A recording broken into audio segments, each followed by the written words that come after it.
Beneath the cheerful facade of a neighborhood party clown, a sinister secret lurked in the shadows.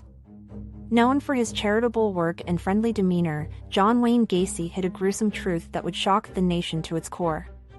This is the terrifying story of the killer clown. Welcome to Crime Quickie, where we explore the captivating world of crime stories. We're your hosts, Paige Turner and Lucy Furr.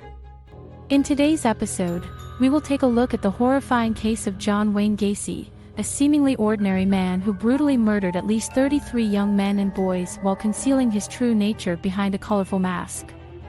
Join us as we delve into the twisted world of one of America's most notorious serial killers.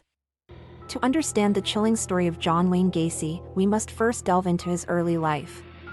Born in Chicago in 1942, Gacy had a troubled childhood marked by an abusive father and struggles with his own identity.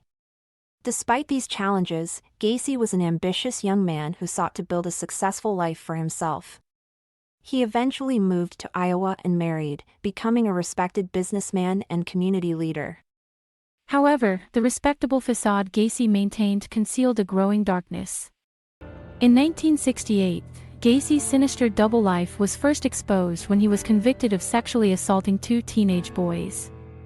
He was sentenced to 10 years in prison, but due to his model behavior, he was released on parole after serving only 18 months.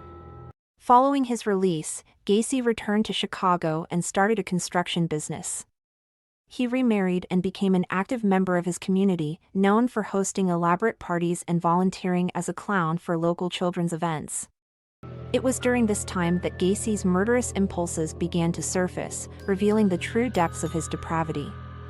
Gacy's killing spree began in 1972, targeting young men and boys whom he lured to his home under various pretenses, such as offering them jobs or simply inviting them to social gatherings. Once they were in his grasp, Gacy would overpower his victims using a trick he referred to as the handcuff trick. He would convince his victims to put on handcuffs under the guise of a magic act or a harmless prank, rendering them defenseless. With his victims unable to escape, Gacy would subject them to brutal torture and sexual assault before ultimately murdering them, often by strangulation. After killing his victims, Gacy would bury their bodies in the crawl space beneath his house or dispose of them in nearby rivers when he ran out of space. As the years passed, Gacy's murderous rampage continued, claiming the lives of at least 33 young men and boys.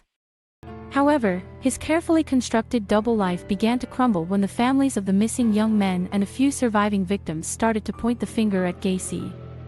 In December of 1978, the police began to investigate Gacy in connection to the disappearance of 15-year-old Robert Piest.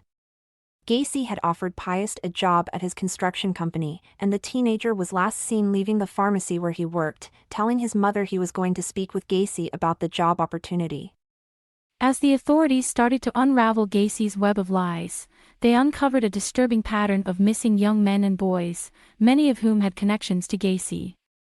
On December 21, 1978, after obtaining a search warrant, police entered Gacy's suburban Chicago home, and the horrifying truth finally came to light. In the crawl space beneath Gacy's house, investigators discovered the remains of 29 victims, buried in shallow graves. 4 additional bodies were later found in nearby rivers, discarded when Gacy ran out of room beneath his home. The sheer magnitude of his crime sent shockwaves through the nation, and Gacy became known as the Killer Clown, forever linking his heinous acts with the cheerful image of his alter ego, Pogo the Clown. With the gruesome discovery of the bodies, Gacy was arrested and charged with multiple counts of murder.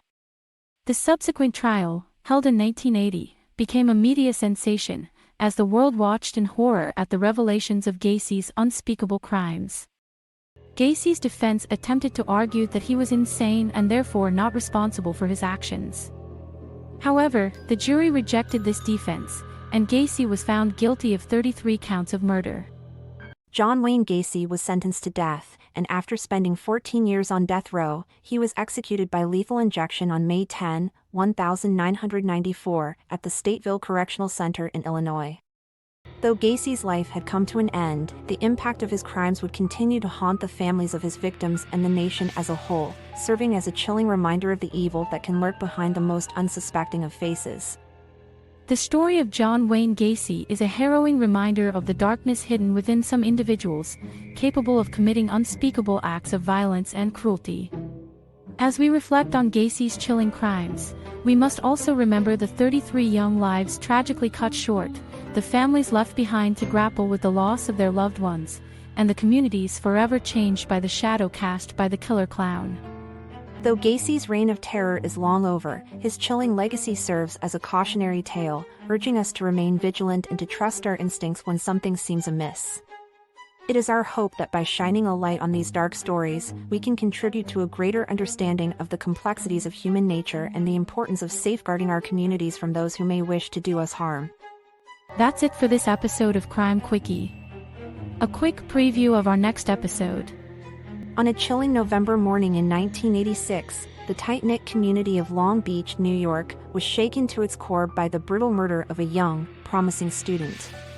This unsolved case has haunted investigators for decades, leaving a trail of unanswered questions and a sense of injustice. This is the tragic story of Chaim Weiss, a 15-year-old yeshiva student whose life was cut short in a mystery that remains unsolved.